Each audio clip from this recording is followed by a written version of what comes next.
Bonjour à tous et puis bienvenue à cette deuxième édition de restitution de notre grand benchmark annuel. Donc, ce benchmark annuel, il se situe en prolongement de notre première édition qui avait pour sujet l'après-don digital. Ici, l'idée c'est de voir l'après-don digital, oui, mais comment est-ce qu'il est personnalisé en fonction du type de donateur. C'est-à-dire qu'on est venu s'intéresser à la personnalisation des cycles de consolidation mis en place par les associations. Donc forcément, on a fonctionné de manière un petit peu différente à l'an passé, puisqu'au lieu de créer on a créé 3 profils de donateurs, un profil en PA qui souscrit donc à un prélèvement automatique de 10 euros par mois, un profil classique qui fait un don de 25 euros et un profil middle qui fait un don supérieur à 250 euros. Donc concrètement, qu'est-ce qui s'est passé?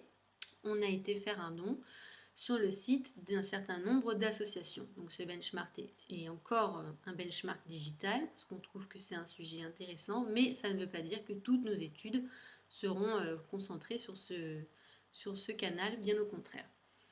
Donc le même jour, on a donc nos associations qui ont chacune enregistré 3 dons depuis leur site internet, fait par 3 donateurs différents, ayant chacun renseigné des informations, des coordonnées postales et digitales de façon à potentiellement pouvoir être recontactés. L'objectif pour nous était de voir quelles étaient les différentes stratégies mises en place par la suite.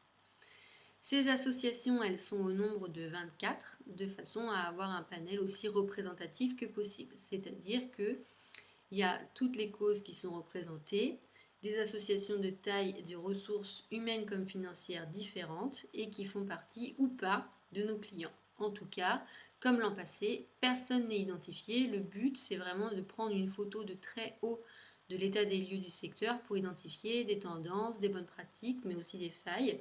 Et également pour les associations de prendre un petit peu de recul par rapport à sa production et puis d'essayer de se positionner par rapport à ce qui est fait en général. À la différence de la présentation qu'on fait dans les locaux de la ACC, ici je ne prendrai pas de questions parce que ce n'est pas forcément très pratique. En revanche, je vous invite d'une part à télécharger le support écrit qui est beaucoup plus complet que cette restitution orale et puis évidemment à me contacter par la suite par email ou par téléphone à Atunitas si vous aviez la moindre question. Cette restitution, elle va s'organiser en 3 grands temps. D'abord, on va avoir une vision très macro sur ce qui est mis en place pendant l'année. Ensuite, on s'intéressera vraiment aux différentes techniques de personnalisation. Et on finira par un petit focus sur 3 messages emblématiques du secteur. Donc, la première chose qu'on va regarder, c'est les canaux. Donc, les canaux, c'est intéressant parce que ça donne une vision avec beaucoup de recul sur ce qui est mis en place. Et les deux statistiques du haut donnent vraiment deux bonnes nouvelles. D'abord, c'est que on a vraiment une mixité des canaux. C'est-à-dire, pendant un cycle de consolidation, on recommande de venir mixer les canaux parce que la cible est fragile et l'objectif, c'est donc de venir l'adresser par tous les canaux possibles pour petit à petit la tester, la catégoriser, voir quelles sont ses appétences et puis la ranger dans un certain type de segment. Il y a une seule association qui ne mixe pas du tout les canaux, donc on voit que c'est une exception. Et il arrive que certaines associations décident de ne pas mixer les canaux auprès de certains de leurs donateurs, mais dans ce cas-là, c'est plutôt le profil PA, ce qui peut s'entendre puisque sur les 3, c'est lui qui est engagé sur du plus long terme. Donc on peut comprendre que les associations préfèrent concentrer les ressources papier, donc des messages qui sont plus coûteux, auprès des 2 autres cibles qui sont entre guillemets un petit peu plus risquées. L'autre donnée très intéressante, c'est qu'on vient prioriser le canal du don. Donc, on recommande de mixer les canaux, oui, mais on favorise le canal de recrutement puisqu'a priori, c'est le canal que préfère la cible. Et là, c'était le cas puisque 3/4 des associations utilisent le papier dans moins de 20% de leurs messages. Donc, on voit que ça représente une part minime. Il arrive que le papier représente 80% des messages, ce qui est beaucoup, mais c'était vraiment des exceptions. Donc là, c'est vraiment encourageant. En revanche, les points d'optimisation, on les observe quand on regarde les stratégies que mettent les associations en place par rapport aux différents types de donateurs. Et ça, on le voit par exemple sur le premier graphique en bas, vous avez 3 petits camemberts qui représentent en fait les stratégies mises en place auprès des différents donateurs en termes de mixité des canaux ou non. Et on voit qu'en rose clair, on a les associations qui décident de mixer et en rose foncé, celles qui sont 100% digitales.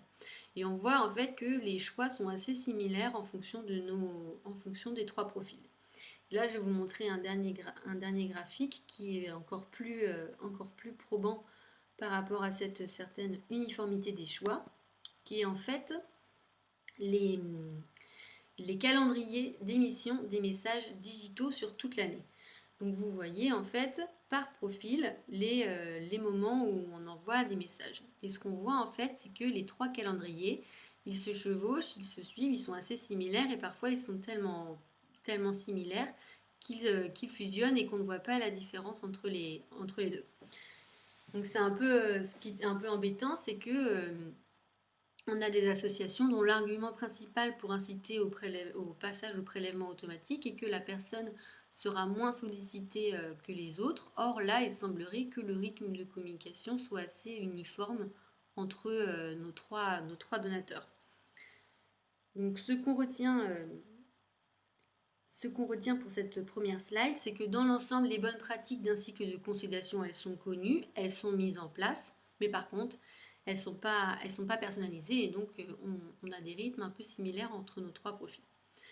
Donc on va continuer un peu sur cette question du rythme parce que ça avait été un des enseignements clés de notre étude de l'année dernière. En fait, on avait vraiment insisté sur le fait qu'avoir une certaine régularité dans la prise de parole, ça pouvait être très utile parce que ça habituait finalement le récepteur à avoir des messages de la part d'une marque, ça instaurait une logique de rendez-vous et sous réserve d'envoyer de temps à autre des messages vraiment relationnels, ça vient finalement permettre d'émerger lors des temps forts où tout le monde prend la parole et puis surtout ça permet de fluidifier l'introduction des messages de collecte. Donc ce qu'on avait vu, c'est que ce n'était pas tellement le cas parce que pendant la moitié de l'année, c'est-à-dire les 6 mois entre mars et septembre, on avait très très peu de messages qui étaient envoyés.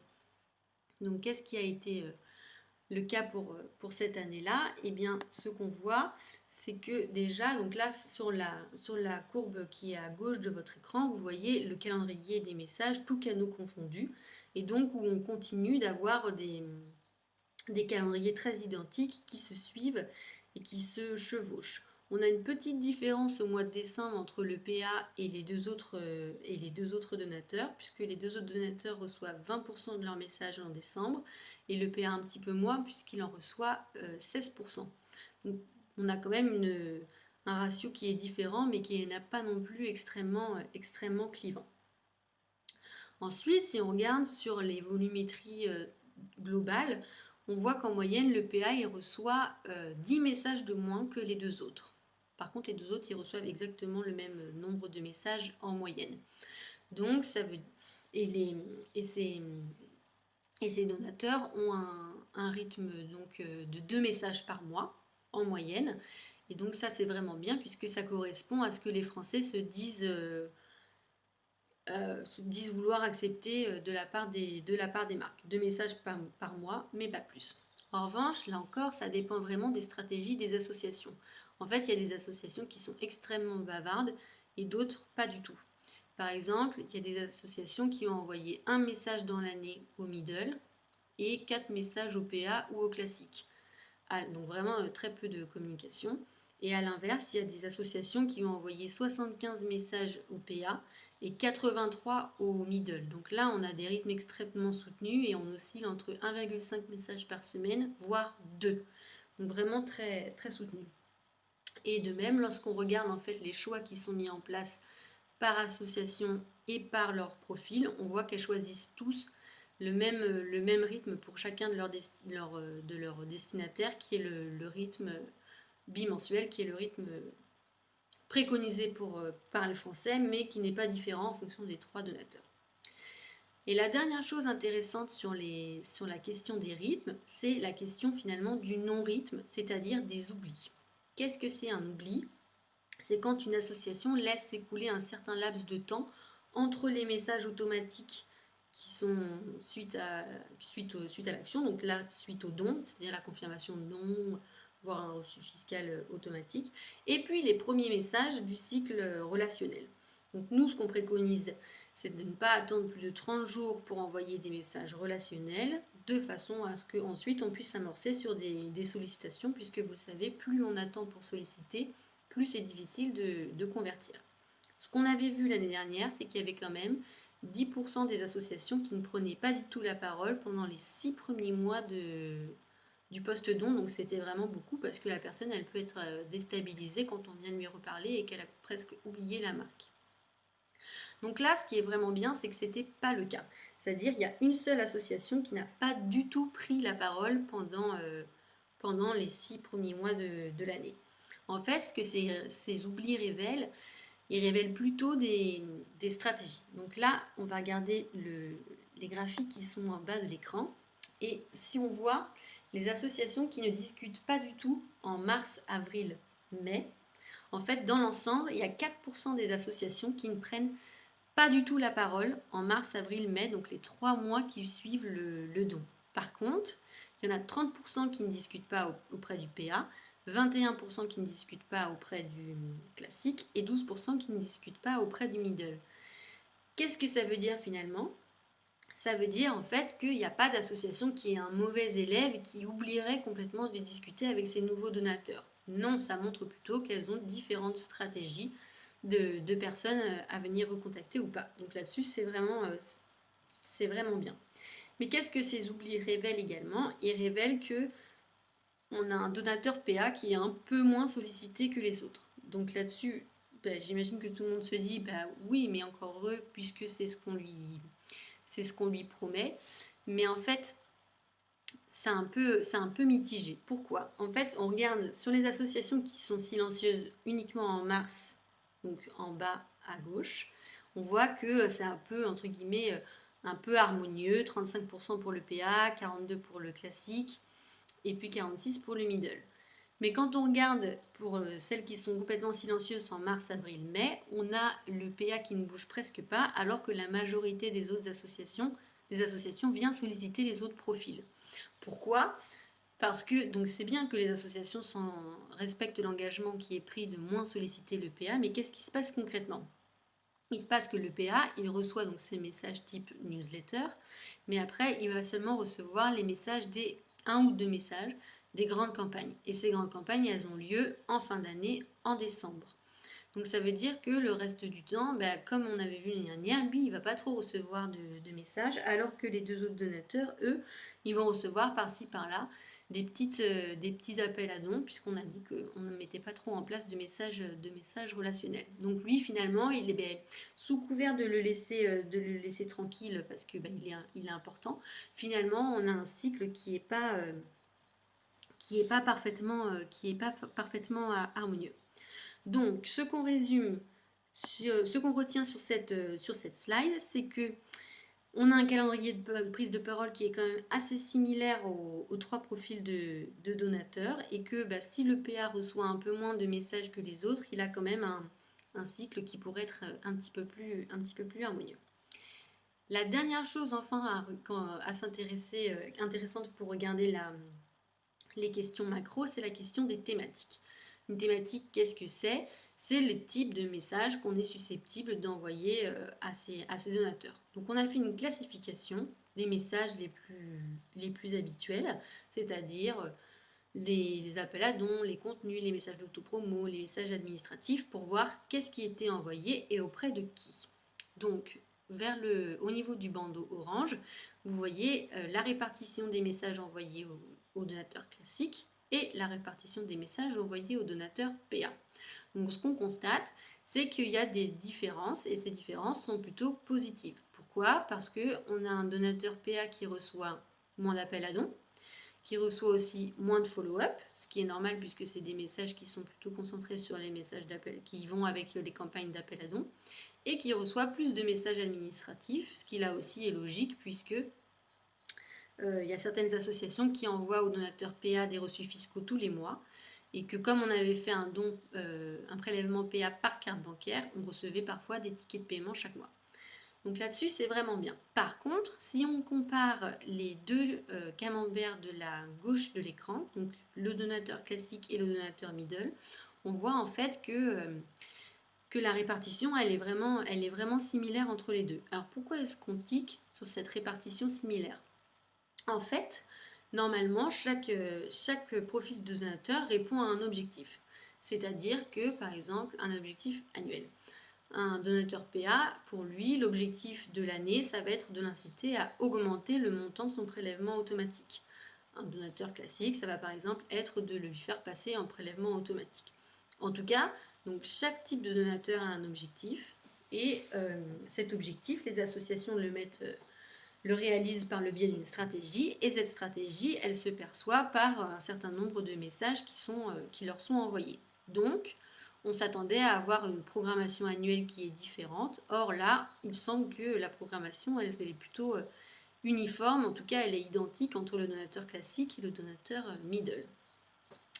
Une dernière petite statistique pour insister sur cette uniformité. On a été en fait regarder les angles. Donc, qu'est-ce que c'est les angles? C'est-à-dire qu'un même message, il peut être abordé de différentes manières.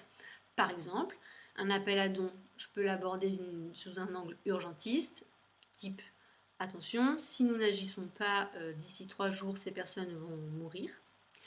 Et un appel à don, par exemple, préventif, « Les chercheurs sont unanimes, si nous ne commençons pas à agir, d'ici 20 ans, nous aurons un péril très important, rejoignez-nous ». Donc on a fait là encore une autre classification de tous les types d'angles imaginables que je ne vais pas détailler ici parce qu'elles sont dans l'étude, c'est pas forcément le lieu pour le faire. Et on a été regarder comment est-ce que ces angles étaient appliqués aux différents messages et auprès de qui.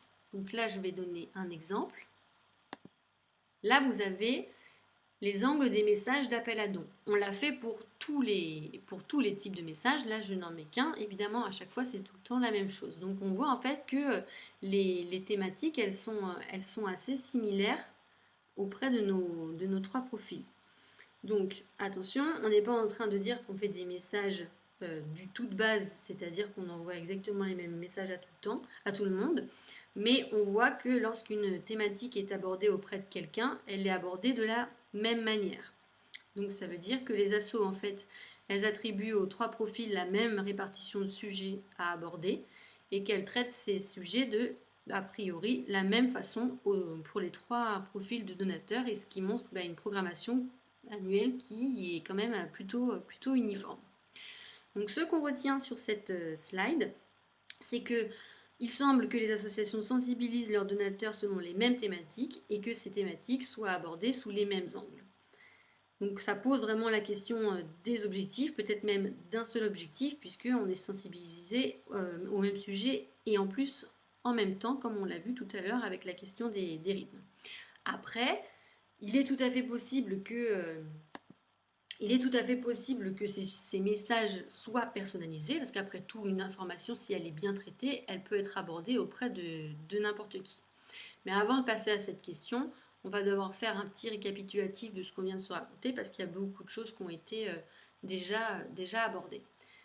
Donc si on devait retenir 3 points importants de cette première partie sur le macro, c'est que les bonnes pratiques des cycles de consolidation, ils sont adoptés par la majorité des associations, mais par contre, ils ne sont pas encore vraiment personnalisés auprès des différents profils de donateurs. On a un donateur PA qui est un peu moins sollicité, mais de fait parfois oublié, et la différence vraiment entre lui et les autres s'observe notamment dans la régularité de la prise de parole. Il y a donc de légères distinctions entre le donateur PA et les 2 autres donateurs, mais par contre les 2 autres donateurs semblent vraiment être traités de la même manière. Donc notre deuxième partie, elle va avoir pour sujet la personnalisation même des messages pour savoir si finalement est-ce qu'on envoie la même chose au même moment aux mêmes personnes. Alors pour y répondre, on a procédé de 2 manières. D'abord, on a été regarder les calendriers des thématiques, c'est-à-dire, on a été regarder, donc vous vous rappelez, on a fait une classification des différents types de messages, les messages administratifs, les messages d'appel à dons, les contenus, etc. Et on a regardé quand est-ce qu'ils étaient envoyés et à qui. Donc là, on a mis deux qui sont en haut de l'écran, mais on l'a fait pour tous, et pour tous c'est la même chose, puisque vous voyez que finalement on a toujours nos calendriers par profil de donateur qui se suivent et qui parfois se chevauchent tellement qu'ils fusionnent et qu'on ne voit plus la différence. Alors sur les messages de contenu, qui sont les messages en haut à gauche de l'écran, on peut entendre que ce soit un petit peu mitigé. Pourquoi? Parce que dans les contenus, on a notamment les newsletters pour le digital et les lettres d'info pour le papier, où souvent les associations ne font pas de distinction entre les personnes qui sont adressées. Et en plus, donc c'est vrai, et en plus de ça, il y a une majorité d'associations qui a une newsletter, presque 90% d'entre elles, et une lettre d'info, 71% d'entre elles. Il arrive que parfois les associations envoient un peu moins la lettre d'info aux donateurs middle, mais dans l'ensemble, on l'envoie à tout le monde. Donc, on peut entendre que ce soit, entre guillemets, plus logique que les messages de contenu soient assez similaires. En revanche, quand on regarde les messages d'autopromo, donc en haut à droite, on voit que les calendriers continuent vraiment de se suivre. Et puis de manière générale, c'est quand même le cas de toutes les différentes thématiques. Après, il est possible que dans le travail même des messages, il soit différent et il soit adapté aux différents profils de donateurs. Ce n'est pas le cas. Comment est-ce qu'on a fait pour le savoir? Donc on a encore fait une classification. On a été regarder, en fait on a été trouver tous les types de personnalisation qu'on pouvait mettre en place auprès de 3 donateurs. Donc je ne vais pas présenter cette classification là, ça n'a pas forcément d'intérêt, c'est disponible dans l'étude à télécharger si vous souhaitez entrer dans le détail. Mais vous voyez en fait sur le côté de l'écran, donc en bas à gauche, qu'il y a une échelle en fait de ces différents degrés de personnalisation, avec le degré le plus personnalisé en haut en orange, jusqu'au moins personnalisé qui sont les couleurs grises et noires, ou qui montrent voilà, des messages sans aucun travail de personnalisation. Et donc en fait, notre graphique qui est au milieu de l'écran montre que donc c'est l'ensemble des messages qu'on a reçus en un an. Et en fait, ça fait qu'il y a 80% des messages qui sont pas du tout personnalisés. Donc là, ce qu'on peut objecter, c'est qu'en même temps, les personnes ne se rendent pas compte qu'ils reçoivent des messages qui ne sont pas personnalisés. Ils ne vont pas se dire « Oh là là, je reçois le même message que tout le monde, c'est pas très sympa. » Alors évidemment, ça c'est sûr, mais ça a deux impacts. Et ces deux impacts, en fait, on va les percevoir avec les 3 petits graphiques que je révèle. En fait, qu'est-ce que ça montre? Ça montre qu'on a un donateur classique et un donateur middle qui ont exactement le même type de message et donc qui sont finalement traités comme s'ils avaient exactement le même type d'objectif. Donc ça, c'est la première chose que ça indique. Et la deuxième chose que ça indique, c'est que on a un donateur PA qui reçoit encore plus de messages pas du tout personnalisés, qui sont les messages en noir que vous pouvez voir en bas de l'écran. Alors certes, il reçoit un peu plus de messages blancs par rapport aux deux autres, mais en fait ce sont les messages administratifs qu'il reçoit par rapport à son type de don que de fait les autres ne pouvaient pas recevoir. Donc on s'est posé la question de savoir voilà, comment comprendre ces statistiques, et il s'avère que c'est pas une question de technique, parce qu'en fait il y a 96% des associations qui sont capables de mettre au moins une fois en place un message blanc, donc un message personnalisé, et 40% des associations qui sont capables de mettre au moins une fois en place un message orange, donc qui est le message le plus personnalisé. Ça veut dire qu'en fait, finalement, les marques, elles ont les ressources pour mettre en place ce type de degré de personnalisation, mais par contre, dans le côté us et coutumes, dans les réflexes, on est beaucoup moins régulier. Donc, ce qu'on retient, c'est que les messages dans l'ensemble ne sont pas personnalisés, surtout finalement ceux que reçoit le donateur en PA, et que la question des objectifs à travailler par profil de donateur semble assez difficile à venir travailler. Donc je vous rassure, évidemment, la presse n'est pas terminée puisque on peut venir personnaliser ces messages avec d'autres moyens, notamment des bonnes pratiques. Donc les bonnes pratiques, il y en a beaucoup. On ne va pas toutes les présenter ici, on s'est concentré sur 3 seulement. La première chose qu'on peut faire, c'est de venir personnaliser ces objets. Donc c'est pas tellement mis en place, parce qu'il y a seulement 9% des objets dans l'ensemble qui sont personnalisés. Donc c'est dommage parce qu'on sait que personnaliser un objet d'email ou de newsletter augmente toutes les performances. Alors on voit qu'il n'y a pas tellement de différence entre les différents profils de donateurs, tout simplement parce qu'en fait ça dépend vraiment de si l'association met ce type de démarche en place, auquel cas elle l'attribue à tous ses donateurs, ou alors elle le fait pas du tout. Il n'y a pas cette réflexion de je vais plus utiliser un objet personnalisé pour tel type de profil. Et ça, là encore, c'est vraiment similaire à ce qu'on avait déjà observé l'année dernière, puisqu'on avait 8% des objets qui n'étaient pas personnalisés. Un autre point qu'on retrouve par rapport à l'an passé, c'est la question d'un vrai delta de maîtrise entre le canal papier et le canal digital. On l'observe par exemple sur la question de la salutation personnalisée. La salutation personnalisée, c'est venir commencer son corps de message par bonjour madame prénom ou cher monsieur. Et donc ce qu'on voit en fait, ce qu'on avait vu l'année dernière, c'est qu'il y avait quasiment 100% des messages papier qui étaient toujours personnalisés et très peu de messages dans le digital. C'est encore le cas cette année. 100% quasiment des messages papier sont personnalisés, mais seulement 43% des messages digitaux. Alors que toutes les marques le font au moins une fois sur le canal papier et au moins une fois sur le canal digital. Donc ça veut dire que là encore, on a cette capacité d'utiliser la technique, mais par contre, on est beaucoup moins systématique et régulier sur le digital. Et ça a vraiment un impact ici par rapport aux différents profils parce qu'on voit qu'il y a un ratio de 20% entre les messages personnalisés que reçoit le PA et les autres. Lui, en fait, un tiers seulement de ces messages sont personnalisés contre presque la moitié des donateurs classiques et middle. Du coup, c'est dommage. Comment est-ce qu'on explique ça? Là encore, comme pour l'an passé, parce que finalement, ce qu'on avait vu et qui continue de s'appliquer, c'est que les bonnes pratiques se concentrent sur, on peut le comprendre, sur les messages importants, qui sont les messages de collecte que ne reçoit pas notre donateur PA. Et la première chose qu'on avait dit déjà l'année dernière, c'était qu'il fallait être vigilant là-dessus. Pourquoi? Parce que finalement, c'était important pour l'appropriation et pour bien se rappeler de la marque et que voilà, d'oublier parfois certaines techniques, ça faisait que ça changeait la ligne éditoriale, la prise de parole et puis vraiment l'identité de la marque. Et là, on voit vraiment un deuxième effet qui est finalement qu'on a un PA qui reçoit des messages moins optimisés que les autres. Et la dernière astuce de personnalisation qu'on est venu regarder, c'est celle des équivalences personnalisées.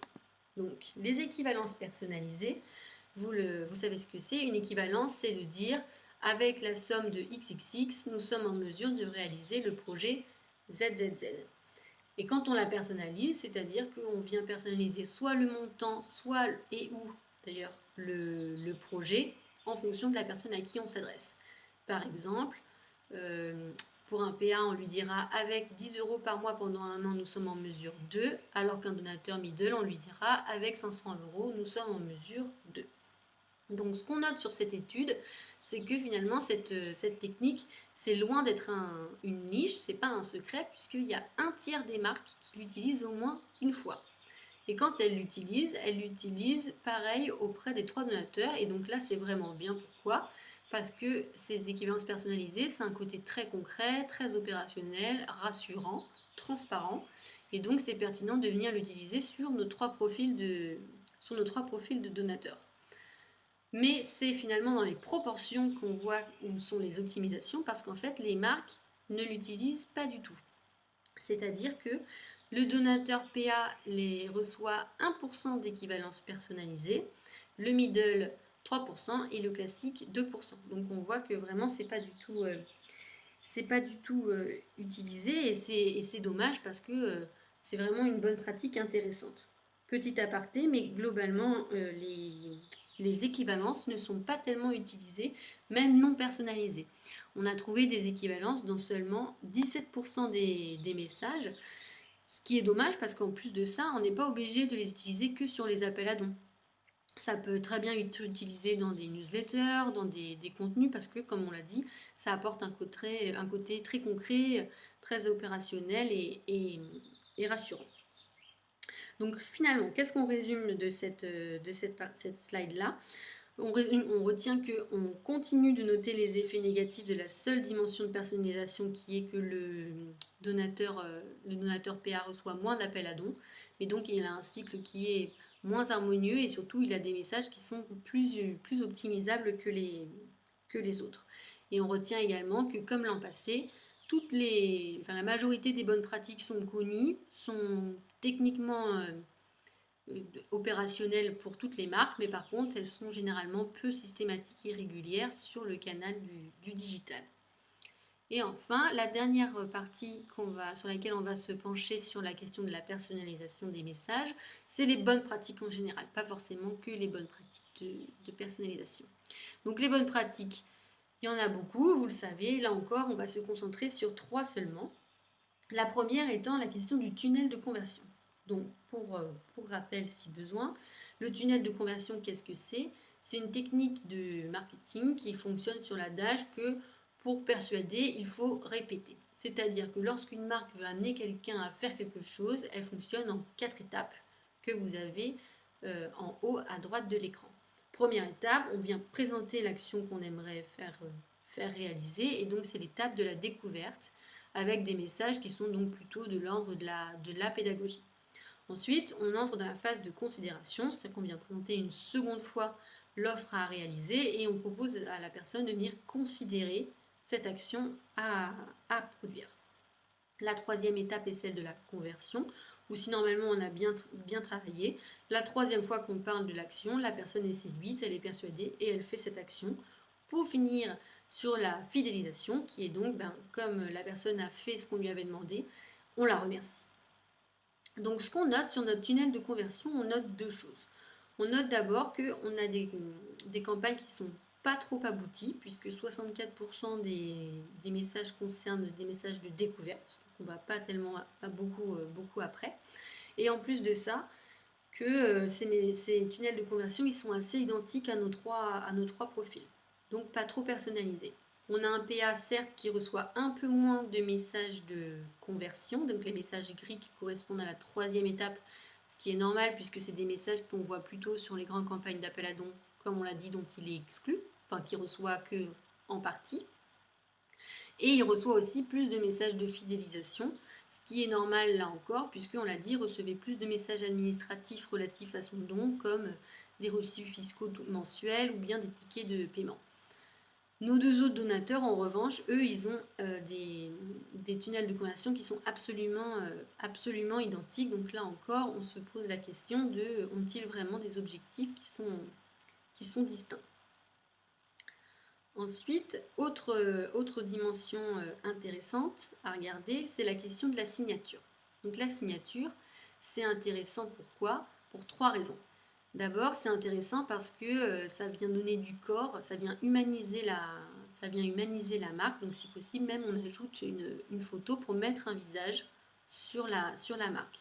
Ensuite, ça montre un message qui est assumé, qui est porté par un ambassadeur de l'association.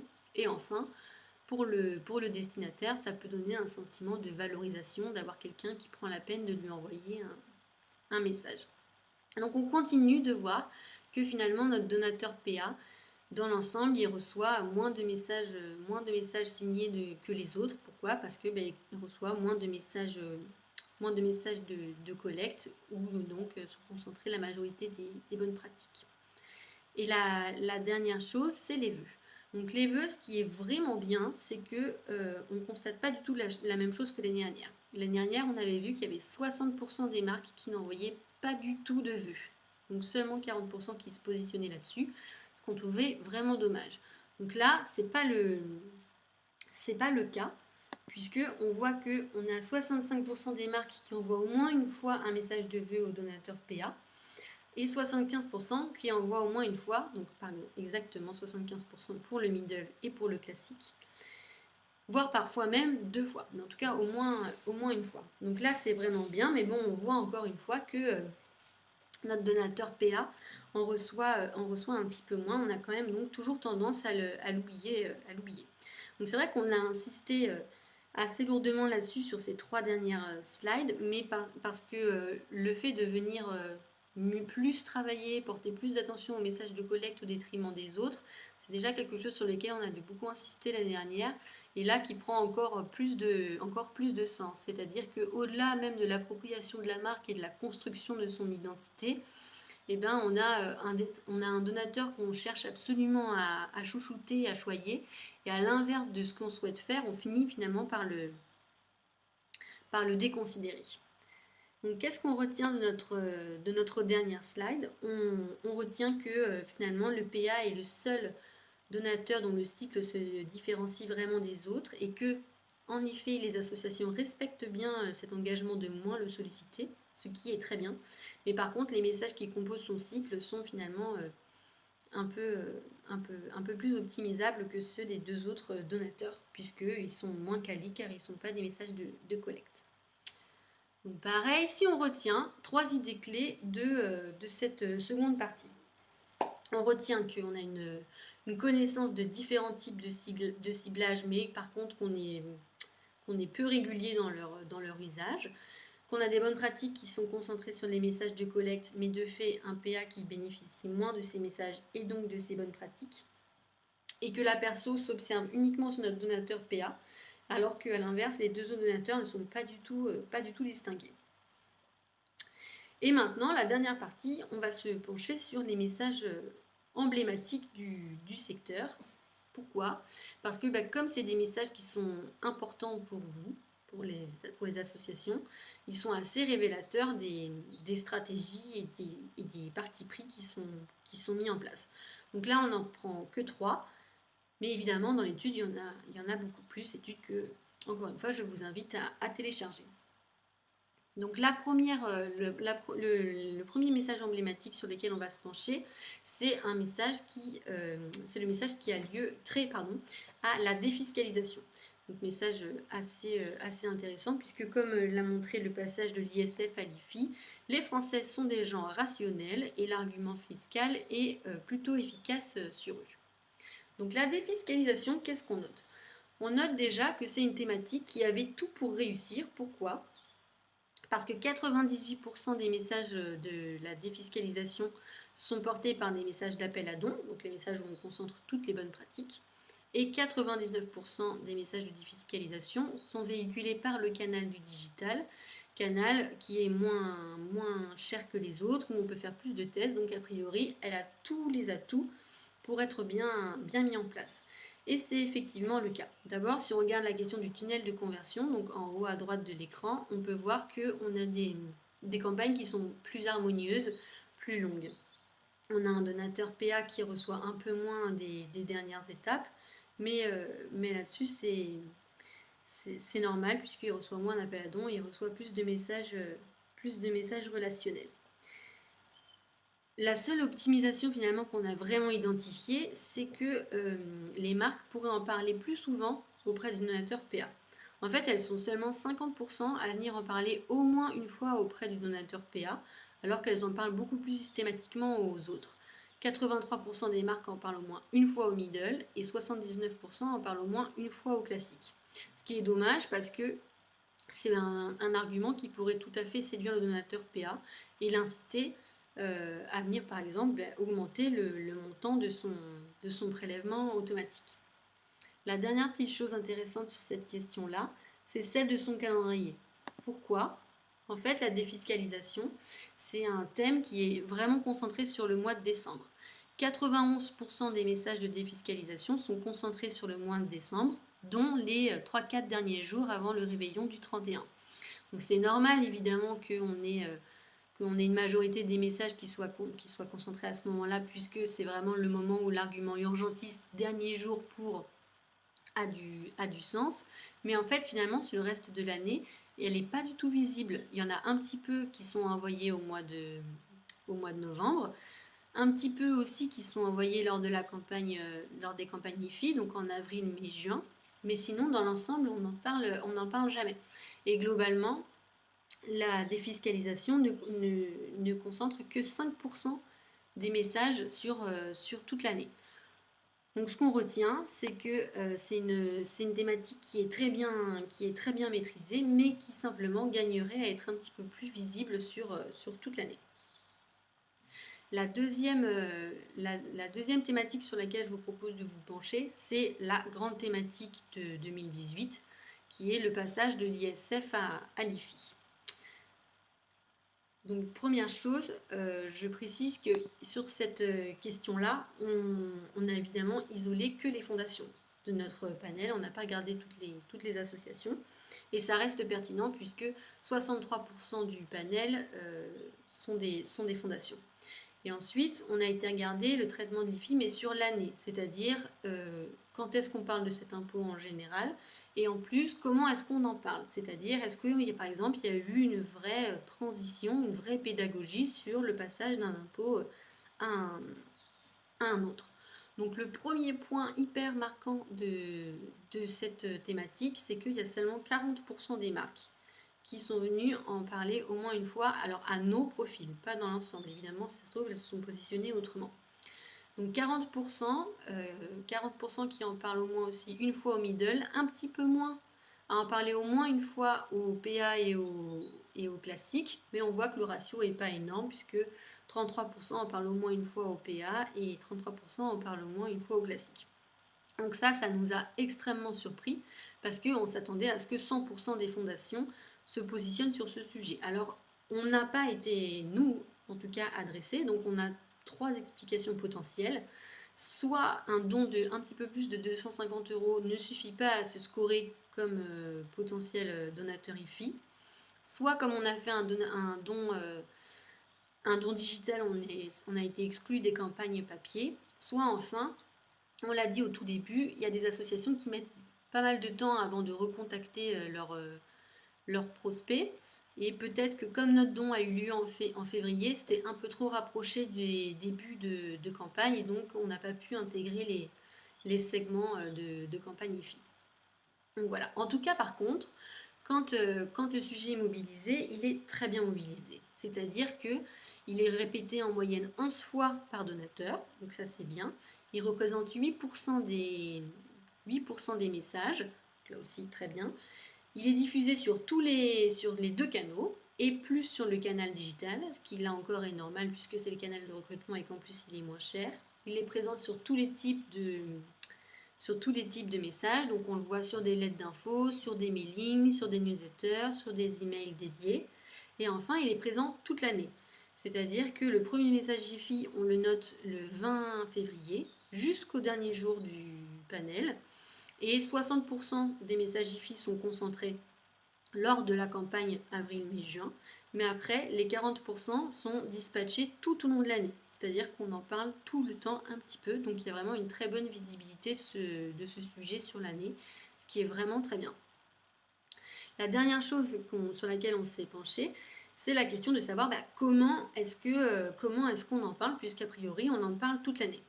Donc ce qu'on voit, c'est que dans l'ensemble, c'est un traitement plutôt de fond, c'est un traitement plutôt de mention que de fond.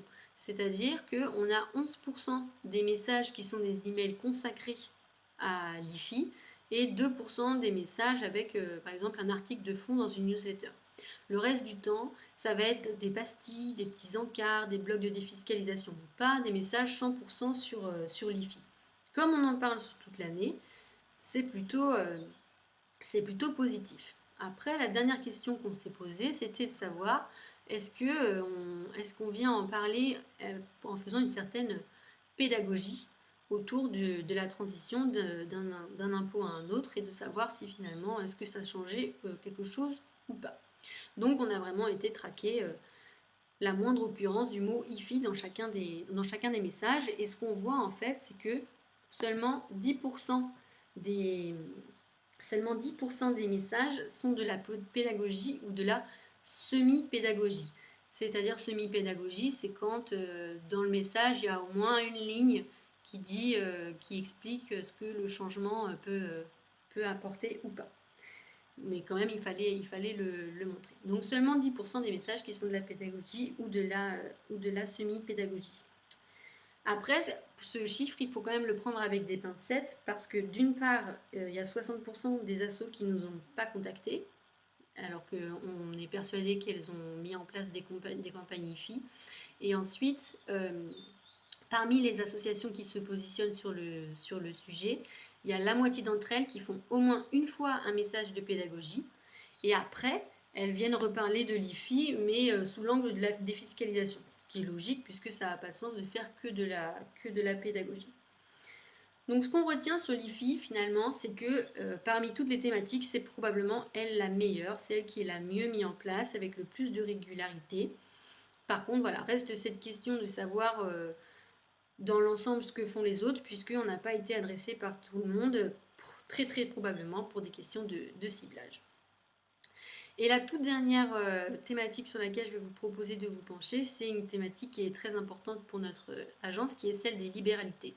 D'abord parce qu'on a notre directeur Alexis Vandeviver, qui est vraiment un expert sur ce sujet et qui, depuis 20 ans, accompagne les marques pour faire de la pédagogie et de la vulgarisation sur ce mode de soutien.